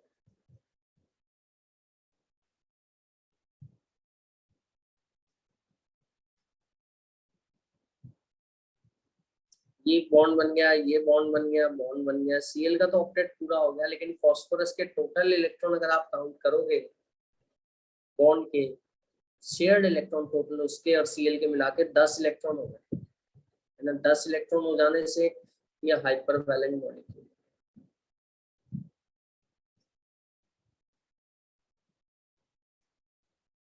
समझ आया कि नहीं आया? किसको आया किसको नहीं आया, जल्दी से बता दो मेरे को। अलविया, कहाँ पर हो बेटा आज? सिद्रा, उन्हीं, जल्दी से बताओ। तो ऐसे होता है तो इससे अपन को पता लग जाता है कि ऐसा नहीं है कि सारे एटम का बॉन्ड बनाने में ऑक्टेट पूरा ही होता है ना। कईयों का इनकम्प्लीट भी होता है, कईयों का ऑक्टेट से ज्यादा भी हो जाता है। जिनके ज्यादा हो जाते हैं वो हाइपर वैलेंट, जिनके कम रह जाते हैं वो हाइपर वैलेंट। ठीक है। दूसरा, कई बार ऐसा होता है कि सेकंड पीरियड एलिमेंट्स में खासकर ऐसा होता है कि आपके मोस्टली के ऑक्टेट अपन कंप्लीट करते हैं, कुछ के नहीं हो पाते, कुछ में कई बार एक अनपेड इलेक्ट्रॉन रह जाते हैं। ठीक है। वहां पे आप जैसे ऑक्टेट पूरा नहीं कर सकते क्योंकि इतने और जो बैलेंस शेल में जो इलेक्ट्रॉन है वो ऑड है आपके, तो there you can't go for the completion of octet. तो ये सबके समझ में आया? कोई डाउट इसमें?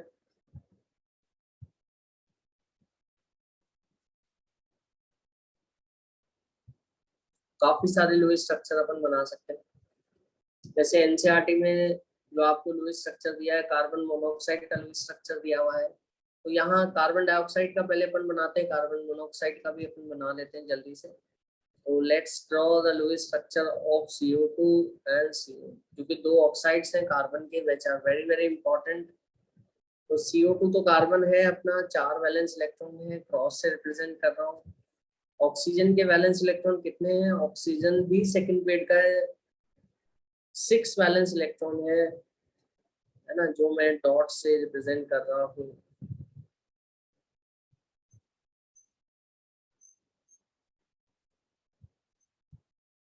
ठीक है। अब यहाँ पे ऑक्सीजन को 8 करने के लिए अपने 2 इलेक्ट्रॉन शेयर करने हैं, कार्बन को अपने चारों इलेक्ट्रॉन शेयर करने हैं। हो गए सबके 8-8 इलेक्ट्रॉन, कार्बन के 8 इलेक्ट्रॉन हो गए, देखिए आप। ठीक है, ऑक्सीजन के 8 हो गए, दिख रहा है, इधर भी 8 हो गए।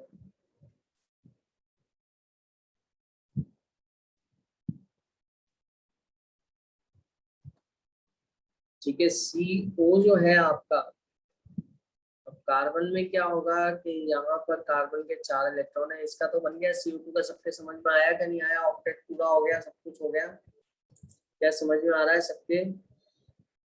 ठीक है, CO का आप कैसे करोगे? ठीक है, तो CO में भी अपन ने वैसे ही किया। यहाँ पे अपने पास एक ही ऑक्सीजन है, तो ये अपन को ध्यान रखना है, एक ही ऑक्सीजन है। तो कार्बन के अपन ने वैलेंस इलेक्ट्रॉन लिखे, 4 वैलेंस इलेक्ट्रॉन है, ऑक्सीजन के 6 वैलेंस इलेक्ट्रॉन है।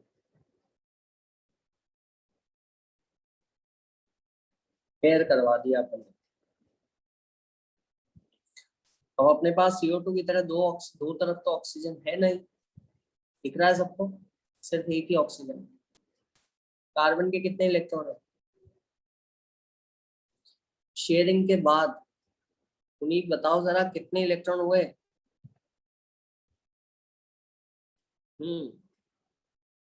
मदद करो उन्हीं जल्दी से, कितने इलेक्ट्रॉन हो रहे हैं? जल्दी बताओ मेरे को, कौन बताएगा? सिद्रा जल्दी बताओ, अलविया।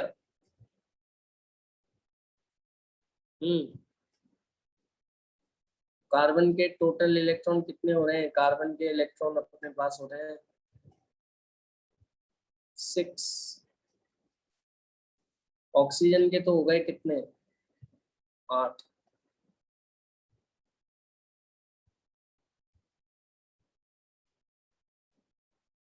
देखा आप लोगों ने? क्लियर? तो यहाँ पर 8 इलेक्ट्रॉन इसके अभी भी ऑक्टेट इनकम्प्लीट है, और ऑक्सीजन के पास जो है, अगर आप यहाँ देखेंगे तो कुछ इलेक्ट्रॉन ऐसे ही पड़े हुए हैं जो बॉन्डिंग में हिस्सा नहीं लिया उन्होंने। ठीक है, ये इलेक्ट्रॉन जो है, ये आपके इलेक्ट्रॉन कहलाते हैं लोन पेयर, दिख रहा है? इलेक्ट्रॉन ऐसे ही पड़े है ना। ऑक्सीजन का तो ऑक्टेट पूरा हो चुका, पूरा हो गया, तो यहाँ पर ऑक्टेट पूरा करने की जरूरत किसको है? यहाँ पे ऑक्टेट पूरा करने की जरूरत सिर्फ और सिर्फ कार्बन की रह गई है, क्योंकि ऑक्सीजन का तो ऑक्टेट पूरा हो चुका है। तो ऑक्सीजन बोलेगा ठीक है, ये दोनों इलेक्ट्रॉन मैं अपने और दे देता हूँ, ठीक है, जिससे कार्बन का ऑक्टेट पूरा हो जाए। यहाँ पर अपन ऐसे लिखेंगे, ऑक्सीजन के इलेक्ट्रॉन मैंने क्रॉस से बताएं तो आपको ताकि आसानी रहेगी। ऑक्सीजन के दोनों इलेक्ट्रॉन आ गए और इसको अपन कहते हैं कोऑर्डिनेट बॉन्ड। ठीक है, कोऑर्डिनेट बॉन्ड बन गया है यहाँ पर। देखो ऑक्सीजन का लोन पेयर मैं एक कम लिख रहा हूँ, पहले तो 2 लोन पेयर थे। ठीक है, तो ये lone pair has participated in bond formation and the both the electrons contributed by the lone pair of oxygen. और इससे ये देखो दोनों मैंने लगाया है। ठीक है, इससे का कार्बन का ऑक्टेट कंप्लीट हो गया। समझ में आ रहा है कि आ गई कि नहीं आया? तो आई जल्दी से बताओ कौन आएगा। देखिए आप, कार्बन के कितने इलेक्ट्रॉन हो गए? कार्बन के इलेक्ट्रॉन हो गए आपके 8 इलेक्ट्रॉन। ठीक है, ऑक्सीजन के भी कितने हो गए? 8 हुए तरीके से नहीं हो रहे थे। कोऑर्डिनेट बॉन्ड बनाया अपन ने, इसको आप ऐसे रिप्रेजेंट करोगे, इसको कोऑर्डिनेट बॉन्ड को। ठीक है, या तो आप ऐसे रिप्रेजेंट कर दीजिए, ठीक है, या फिर जैसे एरो लगा दीजिए देने वाले से लेने वाले की तरफ, या फिर अगर एरो ना लगाएं तो चार्जेस से, क्योंकि चार्जेस आ जाएंगे, क्योंकि ऑक्सीजन ने अपने दोनों इलेक्ट्रॉन दिए, एक तो इसी का एक कार्बन का हो गया, तो ऑक्सीजन में प्लस आ जाएगा, कार्बन में माइनस। तो आप इस तरह से भी दिखा सकते हैं। क्या ये समझ में आया? बहुत इंपॉर्टेंट है, it is very very very important. समझ में आया है कि नहीं आया? किसके समझ में आया है? सिद्रा, अंशिका, पुनीत, अलविया, जल्दी से बोलो कुछ सब लोग। कौन बताएगा मेरे को? जल्दी बताओ। समझ गए कार्बन मोनोऑक्साइड का लुईस डॉट स्ट्रक्चर? ठीक है, कोऑर्डिनेट बॉन्ड कब बनाते हैं? समझ में आ रहा है? इसी तरह से आप you can try the Lewis structure of NO और NO2। ठीक है, यहाँ पे भी ऐसा हो सकता है कि ऑक्टेट पूरा नहीं होगा, वो देखिएगा आप लोग। ठीक है, इनके लुईस स्ट्रक्चर आप ड्रॉ कर सकते हैं, जिससे आपको और प्रैक्टिस हो। SO3, ठीक है, इसको प्रैक्टिस होमवर्क कर लीजिए जल्दी से। Draw their Lewis structures.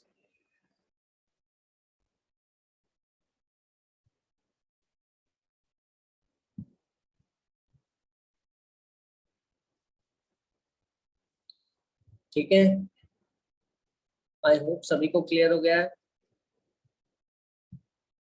इसी तरह से आप ऑर्गेनिक में अपन पढ़ेंगे मीथेन, ये तो आपने बनाया होगा 10th क्लास में, मीथेन है ना, इथेन,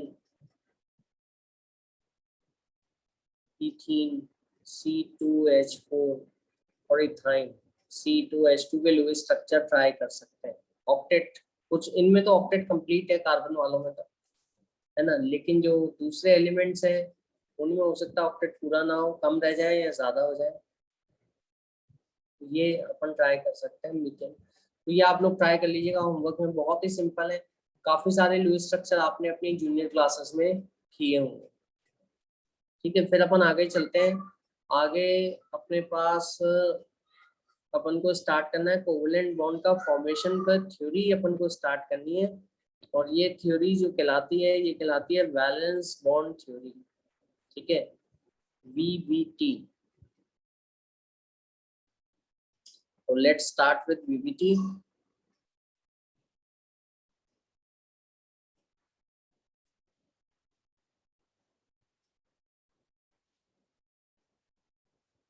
जस्ट आज इंट्रोडक्शन दे देता हूँ मैं आपको, क्या होता है उन्हीं। VBT बताएं जरा, what is VBT?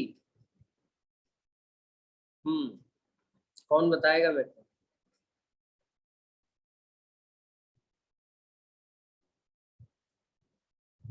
Covalent bond बनने की थ्योरी है, बहुत ही सिंपल सी है कि कोवलेंट बॉन्ड जो बनता है वो वैलेंस इलेक्ट्रॉन कंटेन करने वाले एटॉमिक ऑर्बिटल जो है उनके ओवरलैप से बनता है। तो वीबीटी क्या है?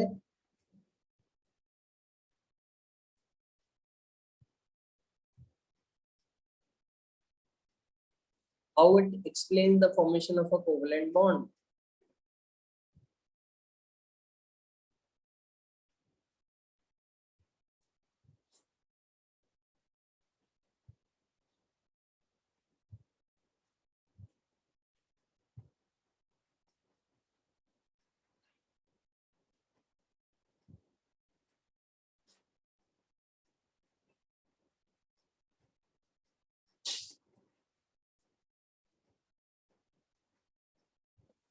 Covalent bond is formed by overlapping of atomic orbitals of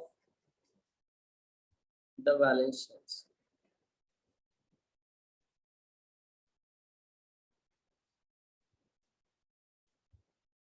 ठीक है? Due to this overlapping, a common overlapping zone is created.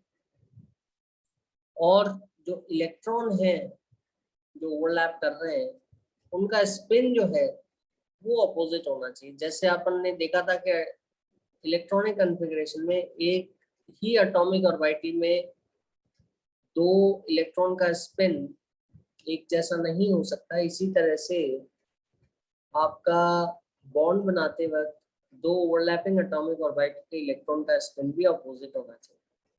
ठीक है? तो कोवेलेंट बॉन्ड बनता है वैलेंस शेल के जो एटॉमिक ऑर्बिटल हैं जिनमें अनपेयर्ड इलेक्ट्रॉन्स हैं उनके ओवरलैपिंग से, और ड्यूरिंग दिस ओवरलैपिंग जो आपके इलेक्ट्रॉन्स होते हैं वो पेयर अप हो जाते हैं। ठीक है? और इन पेयर होने वाले इलेक्ट्रॉन का जो स्पिन है वो ऑपोजिट होना चाहिए। तो मैं लिख देता हूँ यहाँ पर, डायग्राम बना देते हैं अपन। ठीक है? डायग्राम में अपन देखते हैं कि जैसे आपका हाइड्रोजन एटम है, ठीक है, इसका एक इलेक्ट्रॉन है,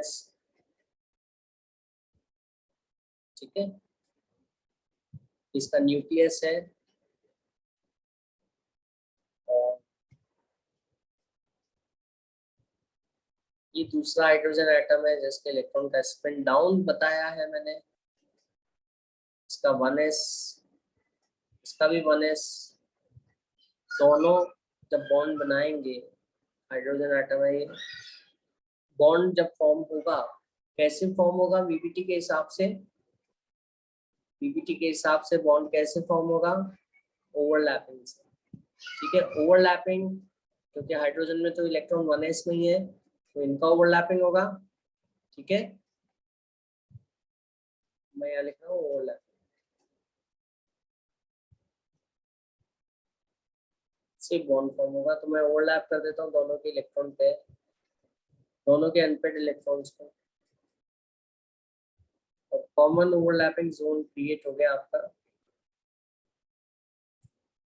ठीक है? ये इलेक्ट्रॉन का स्पिन आप नोटिस कीजिए तो अपोजिट होना चाहिए ओवरलैप करने वाले इलेक्ट्रॉन का, और इसको अपन ऐसे लिखेंगे कि हाइड्रोजन के बीच में बॉन्ड फॉर्म हो गया, मॉलिक्यूल हैज फॉर्म। ठीक है? तो ये सबसे बेसिक क्राइटेरिया है वीबीटी का। ठीक है? अब इसमें कुछ और बातें भी हैं अपनी, क्यों ओवरलैपिंग होता है। अगर आप इसको ध्यान से देखें, इस ओवरलैपिंग से एक्चुअली क्यों होगा है, क्योंकि इससे जनरल बात बोले तो स्टेबलाइजेशन आएगा। ठीक है?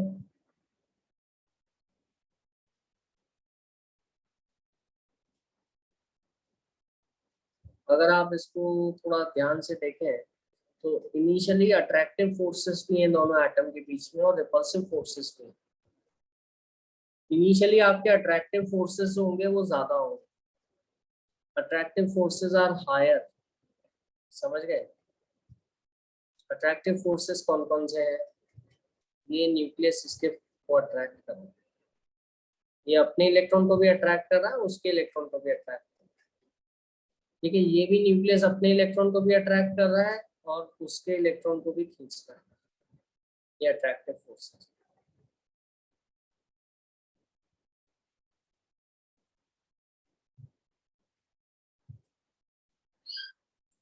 ठीक है? अट्रैक्टिव फोर्सेस जो हैं आपके, और इसके साथ साथ आपके रिपल्सिव फोर्सेस भी हैं। ठीक है। रिपल्सिव फोर्सेस जो है आपके, रिपल्सिव क्या सारे अट्रैक्टिव फोर्सेस हैं? नहीं, रिपल्सिव फोर्सेस में होंगे, जैसे ये न्यूक्लियस और ये न्यूक्लियस दोनों का चार्ज सेम है, ये रिपल्सिव फोर्स है। ठीक है, अट्रैक्टिव फोर्सेस भी है, रिपल्सिव फोर्सेस।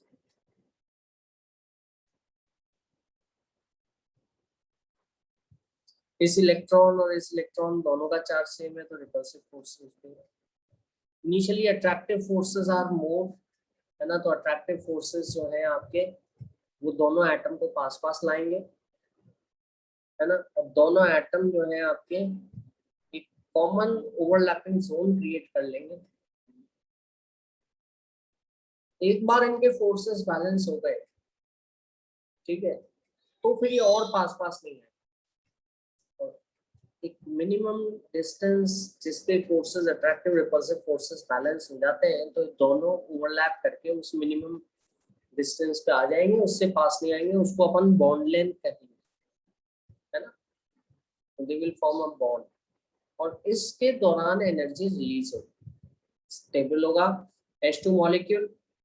ठीक है, तो इसको अपन ग्राफिकली भी देख सकते हैं जल्दी से। तो आपके हाइड्रोजन मॉलिक्यूल्स हैं, एटम है, ये तो पोटेंशियल एनर्जी है आपकी, ठीक है, और ये डिस्टेंस है r, तो इनफाइनाइट डिस्टेंस पे जीरो एनर्जी है कि ग्राफ ऐसे आ रहा है। जैसे जैसे आपके दोनों हाइड्रोजन पास आते आ रहे हैं, r कम होता जा रहा है, ठीक है, एनर्जी कम होती जा रही है, यहाँ पे पोटेंशियल एनर्जी मिनिमम आएगा, है ना, मतलब दो हाइड्रोजन एटम के मुकाबले हाइड्रोजन मॉलिक्यूल की जो एनर्जी है, मतलब डिस्टेंस कम, पहले तो इनफाइनाइट डिस्टेंस में कम होता जाएगा, कम होता जाएगा, है ना, डिस्टेंस कम होता जाएगा, एनर्जी भी डिक्रीज होती जाएगी, मिनिमम जब एनर्जी हो जाएगी तो वहां पे आके रुक जाएगी। ठीक है, ये डिस्टेंस जो हाइड्रोजन में होता है, ये होता है 74 पिकोमीटर, बॉन्ड लेंथ 74 पिकोमीटर हो जाती है H2 मॉलिक्यूल।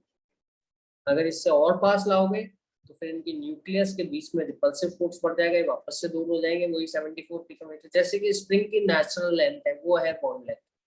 स्प्रिंग को नेचुरल लेंथ से कंप्रेस करोगे तो रिपल्शन हो जाएगा, तो वो वापस से फैलने की कोशिश करेंगे, और खींचोगे, दूर लेके जाओगे तो अट्रैक्शन होगा, तो इस एरिया में तो अट्रैक्टिव फोर्सेस होंगे, और इस एरिया में रिपल्सिव फोर्सेस होंगे, और इस पॉइंट पे अट्रैक्शन और रिपल्शन बराबर हो जाएंगे, तो इक्विलिब्रियम डिस्टेंस होगा, ये बॉन्ड लेंथ है। इसमें आप देखोगे कि एनर्जी भी कम हुई, तो एनर्जी जो कम हुई वो बॉन्ड एनर्जी कहलाती है, करीब 436 किलो जूल पर मोल एनर्जी रिलीज होती है हाइड्रोजन के बनने से। समझ आ गया? तो आई होप ये सभी के समझ में आ गया। ये वीवीटी है, कॉमन ओवरलैपिंग जोन क्रिएट हो जाता है, इलेक्ट्रॉन इसको भी अट्रैक्ट करेंगे अपनी तरफ, इसको भी करेंगे, इससे मॉलिक्यूल आपस में जोड़ा रहता है, इलेक्ट्रॉन भी स्टेबल आते हैं क्योंकि अब दो न्यूक्लियस उनको पकड़े हुए हैं। ठीक है, तो आई होप ये समझ में आया सबके। तो let me end today's class. Sidra, कोई डाउट बेटा? Any doubt? ठीक है, चलो क्लास एंड कर रहा हूँ मैं। Bye bye everyone, good night, take care.